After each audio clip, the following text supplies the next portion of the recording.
Hello everyone, आज हम बात करने वाले हैं सार्कोइडोसिस की। तो ये देखिए, सार्कोइडोसिस ये मल्टी सिस्टम डिसऑर्डर है, लेकिन इस बुक में देखिए इसको रेस्पिरेटरी पैथोलॉजी में इंक्लूड किया गया है। तो यानी ये अगर से मल्टी सिस्टम डिसऑर्डर है, लेकिन मोस्ट कॉमनली इसमें हमारा लंग्स अफेक्ट होता है, इसलिए यहाँ पे इसको रेस्पिरेटरी पैथोलॉजी में डिस्कस किया गया है। तो देखिए ये है क्या, कैरेक्टराइज्ड बाय इम्यून मीडिएटेड। तो ये इम्यून मीडिएटेड होता है, उसमें भी टाइप 4 हाइपर सेंसिटिविटी रिएक्शन है ये, ठीक है। और wide separate non caseating granuloma इसमें देखने को मिलेगा। तो ये देखिए वाइड सेपरेट, ये देखिए नॉन केजिएटिंग ग्रेनुलोमा का फॉर्मेशन हमको इसमें देखने को मिला, ये हो गया। और उसके बाद एलिवेटेड सीरम एसीई लेवल्स, तो serum angiotensin converting enzyme level जो होगा ये इंक्रीज हो जाएगा इसमें। और elevated CD4 to CD8 ratio, तो CD4 और CD8 रेशियो जो होगा ये इंक्रीज हो जाएगा इन ब्रोंको एल्वेलर लीवेज फ्लूइड। तो ब्रोंको एल्वेलर लीवेज फ्लूइड में ये चीज़ हमको देखने को मिलेगी। और फिर बताया जा रहा है कि most common in black females, तो ये मोस्ट कॉमनली ब्लैक फीमेल में देखने को मिलता है। और ऑफन एसिम्टोमेटिक, तो ये मोस्टली एसिम्टोमेटिक होता है, लेकिन जब लिम्फ नोड इलाजमेंट होता है तो हमको इसमें सिम्टम देखने को मिलते हैं, ठीक है। सिम्टम क्या देखने को मिलेंगे? फीवर, वेट लॉस, ये सारे सिम्टम हमको देखने को मिलेंगे। तो यही है कि मोस्टली एसिम्टोमेटिक होता है, लेकिन जब जब लिम्फ नोड इलाजमेंट होता है तो ये सिम्टोमेटिक हो जाता है। और इसमें भी मोस्ट कॉमनली इलाजमेंट जो देखने को मिलता है वो हाइलर लिम्फ नोड का इन्वॉल्वमेंट हमको देखने को मिलता है। और फिर उसके बाद चेस्ट एक्सरे की बात की जा रही है। तो देखिए चेस्ट एक्सरे में bilateral adenopathy and coarse reticular opacities हमको देखने को मिलेगी। तो देखिए बाइलेटरल देखिए एडिनोपैथी देखने को मिलेगी, और क्वार्स रेटिकुलर ओपेसिटीज ये देखिए ये देखने को मिली, ठीक है। ये हो गया।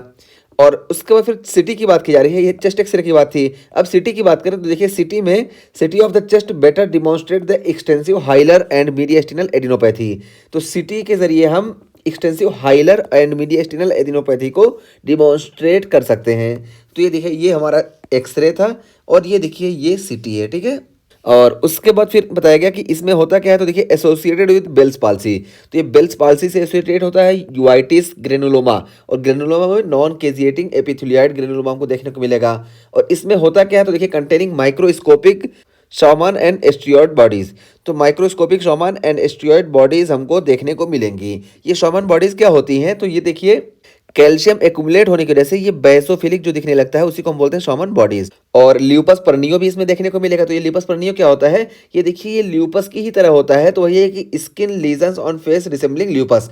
तो SLE जो होता है उसी की तरह जो सिम्टम आता है फेस पे, यानी फेस पे रेडनेस हमको देखने को मिलती है, इसीलिए इसको हम ल्यूपस पर्नियो बोलते हैं। और इंटरस्टिशियल फाइब्रोसिस भी इसमें हमको देखने को मिलेगी। तो इंटरस्टिशियल फाइब्रोसिस का मतलब क्या है कि डिस्ट्रक्टिव लंग डिजीज ये हो गया।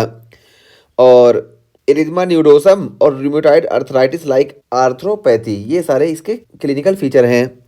और हाइपर कैल्सीमिया तो होगा ही। और हाइपर कैल्सीमिया का कॉज क्या होता है? तो देखिए due to increase alpha 1 hydroxylase mediated vitamin D activation in macrophage. तो हमको मालूम है कि मैक्रोफेज में भी अल्फा 1 हाइड्रोक्सिलेज होता है जो 25 हाइड्रोक्सी कॉलीकैल्सिफेरॉल को 125 डाई हाइड्रोक्सी कॉलीकैल्सिफेरॉल में कन्वर्ट कर देता है, यानी एक्टिव विटामिन में। तो यहाँ पे इसकी एक्टिविटी मैक्रोफेज में अल्फा 1 हाइड्रोक्सिलेज की एक्टिविटी बढ़ जाती है, जिसकी वजह से विटामिन डी एक्टिवेशन बहुत ज़्यादा हो जाता है। और जब विटामिन डी एक्टिवेट होगा तो जाहिर सी बात है हाइपर कैल्सीमिया हमको देखने को मिलेगा, ठीक है। तो ये हमने यहाँ तक बता दिया। अब इसी को देखिए ये जो चीज़ है इसको हमको याद कैसे रखना है, ये यहाँ पे बताया गया। तो देखिए सार्कोइडोसिस से ही इसको हम याद रखेंगे। तो सार्कोइडोसिस S जो है, तो कि देखिए S से क्या याद रखना है।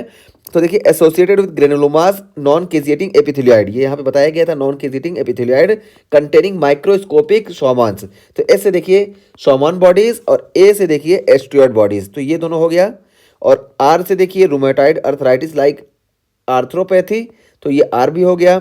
और उसके बाद C बचा, तो देखिए C से हमारा हो गया इंक्रीज कैल्शियम। और O से हो गया ऑक्यूलर यूआइटिस, तो ऑक्यूलर यूआइटिस भी हमको इसमें देखने को मिलेगा। और I से देखिए इंटरस्टिशियल फाइब्रोसिस देखने को मिलेगा, यानी डिस्ट्रक्टिव लंग डिजीज।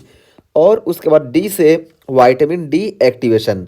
और विटामिन डी एक्टिवेशन क्यों होता है? हम बताया कि अल्फा 1 हाइड्रोक्सिलेज की एक्टिविटी जो होती है माइक्रोफेज में ये बढ़ जाती है। और S से स्किन चेंजेस, स्किन चेंजेस में क्या देखने को मिलेगा? तो देखिए ल्यूपस पर्नियो देखने को मिलेगा, यानी SLE लाइक सिम्टम देखने को मिलेगा। और इर्थमा न्यूडोसम भी हमको देखने को मिलेगा। तो ये सार्कोइडोसिस से हम सारी चीज़ें याद रखेंगे। S से हमारा हो गया शॉमन बॉडीज, ए से स्टेरॉइड बॉडीज, आर से रूमेटॉइड अर्थराइटिस लाइक आर्थ्रोपैथी, सी से कैल्शियम इंक्रीजमेंट, ओ से ऑक्यूलर यूआइटिस, आई से इंटरस्टिशियल फाइब्रोसिस और डी से विटामिन डी एक्टिवेशन और एस से स्किन चेंजेस। ठीक है, तो ये सारी चीज़ें हो गई। और हम ट्रीटमेंट की बात करें तो देखिए ग्लूकोकॉर्टिकॉइड से हम इसका ट्रीटमेंट करते हैं। अगर ये सिम्टोमेटिक हो तो सिम्टोमेटिक ट्रीटमेंट हम ग्लूकोकॉर्टिकॉइड से करेंगे। तो ये हमारा आज सार्कोइडोसिस का टॉपिक कंप्लीट हो गया। ये मल्टी सिस्टम डिसऑर्डर है, मोस्ट कॉमनली इसमें लंग इफेक्ट होता है और ये टाइप 4 हाइपर सेंसिटिव रिएक्शन है।